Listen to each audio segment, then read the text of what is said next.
It's been a bad week for North American world leaders. First, it was revealed that in 2001, Justin Trudeau dressed up like Aladdin.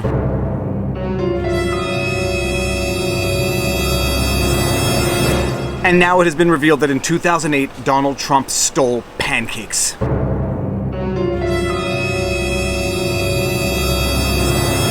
It's vlog time.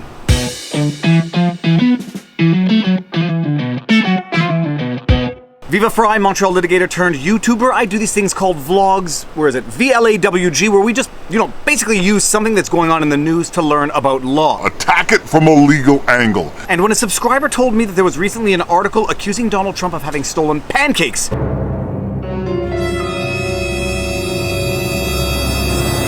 first of all, I thought it was an article from The Onion or the Babylon Bee. And second of all, I had to go read the article, and sure as sugar, or as we should say, sure as syrup, there is an article about Donald Trump having stolen pancakes. My voice cracks when I really get excited. There is a story about... It happened again. I'm not even trying to do that. That's terrible. Sorry, going through a very late puberty. There is a story about Donald Trump having stolen pancakes while visiting his family in Scotland in 2008. And I said to myself, this is a good excuse for a vlog. Let's calm down.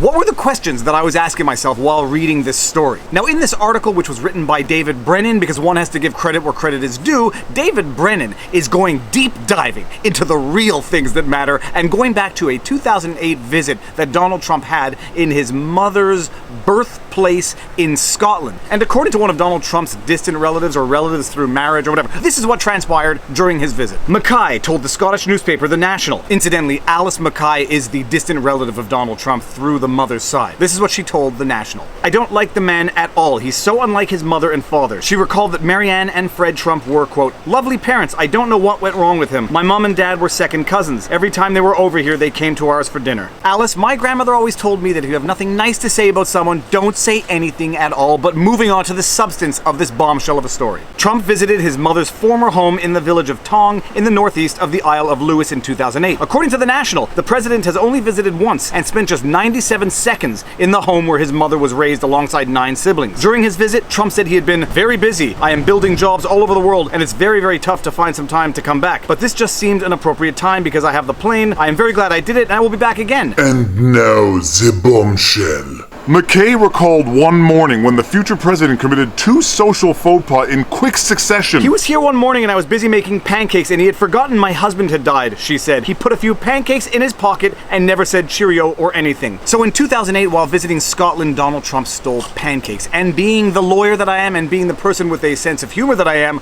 I immediately started to have reflexes as to how I can make a funny vlog about this because the story is too humorous to ignore. And on a very superficial basis, I knew where I could go with this video to have it be a reasonably informative vlog, but it was only when actually doing the deep dive into all of this that I realized this is in fact tremendously interesting. The first thing that came to mind is it even illegal to steal something as benign as pancakes? Pancakes.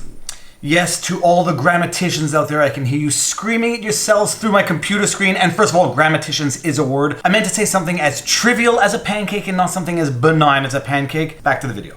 And this led me down the first rabbit hole of the distinction between certain levels of theft. In Canada, for example, you have theft below $5,000 and theft above $5,000. And in Canada, under the Canadian criminal system, theft over $5,000 is an indictable offense, which means that it can carry with it a relatively serious penalty of up to 10 years in prison. Theft below $5,000 is a hybrid, either indictable offense or offense punishable on summary conviction. And an offense that is punishable on summary conviction carries with it an expedited legal process, but also carries with it a lesser sentence. There's a lot of construction out here, but it's still quieter out here than it is in my house. Theft under $5,000, being the hybrid that it is, can either be charged as an indictable offense or as an offense punishable on summary conviction, and when it is treated as an indictable offense, the punishment is less but still severe with a maximum penalty of up to 2 years in prison. And when treated as an offense that is punishable on summary conviction, it carries with it a maximum sentence of 6 months in prison and a fine of up to $2,000. And in the States, you have a similar distinction between serious theft, or what they call grand theft in the States, versus small theft, petty theft. Petty theft, interestingly enough, I learned this in making this vlog, petty, P-E-T-T-Y, is a derived form of petit theft, which is small theft, petit being small in French, petit theft, and grand theft when it is above a certain threshold.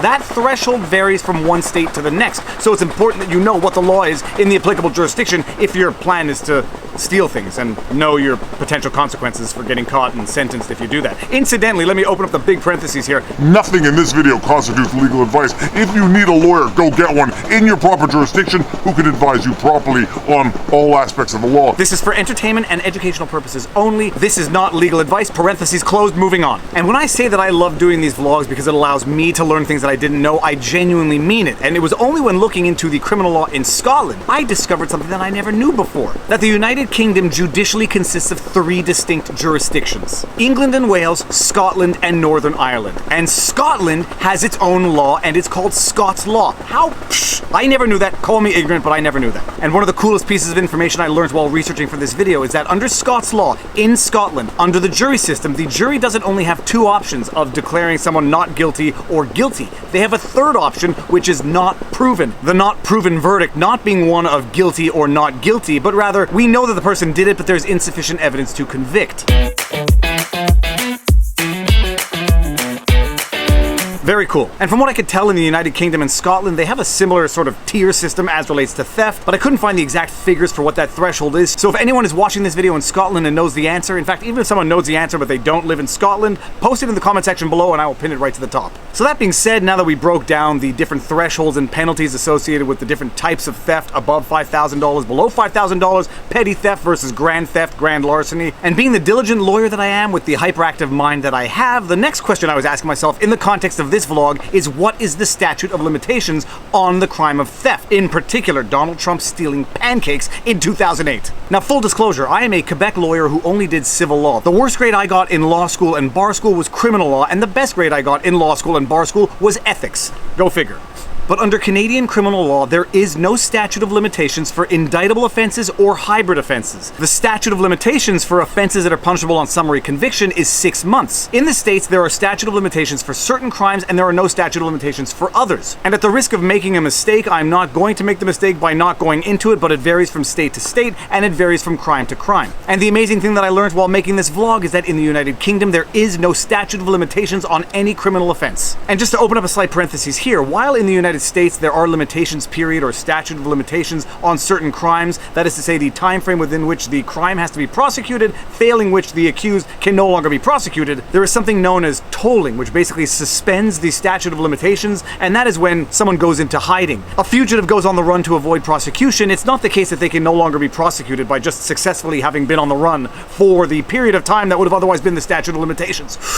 But because Donald Trump's crime of having stolen pancakes occurred in Scotland in 2008, where there is no statute of limitations on any criminal act, the concept of tolling doesn't even apply in the first place. And that is all you need to know about the great Trump pancake heist. Pancake heist. We forgot one thing. Extradition. Hypothetically, had a crime been committed in Scotland, the pancake theft, could Scotland extradite Donald Trump to stand trial for the pancake theft?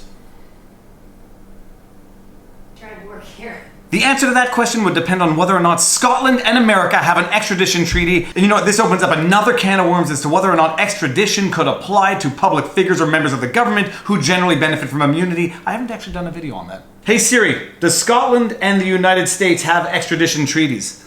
That's a weird way to formulate the question. The United Kingdom of Great Britain and Northern Ireland, commonly known as the United Kingdom or Britain, is a sovereign country located off the northwestern coast of the European Doesn't answer the question. Controversy surrounds the UK-US Extradition Treaty of 2003, which was implemented by the UK in the Extradition Act 2003 and came into force in April 2007, following its ratification by the US Senate in 2006. All right, there is an extradition treaty between the United Kingdom and the United States. Whole separate issue as to immunity, but maybe we'll get to that in a future vlog. Now I'd better make some pancakes. If you like this video and you like my content, be sure to like, share, subscribe, hit the notification bell, drop a comment in the comment section below, share my video with someone you think might like it. If you want some Vlog Dog merch, I'll post the link below so that you can know where to get merch to help support the channel. And if Trump needs any syrup for those pancakes, Canada is the #1 producer of maple syrup in the world, accounting for the production of 76% of the global syrup production market. Because it's Quebec and it's not a meal unless it has Maple syrup? booyakasha. Oh, I was joking. Do you see the maple syrup? I know we have maple syrup. Oh, Here we go, I got it. Okay, 100% pure maple syrup.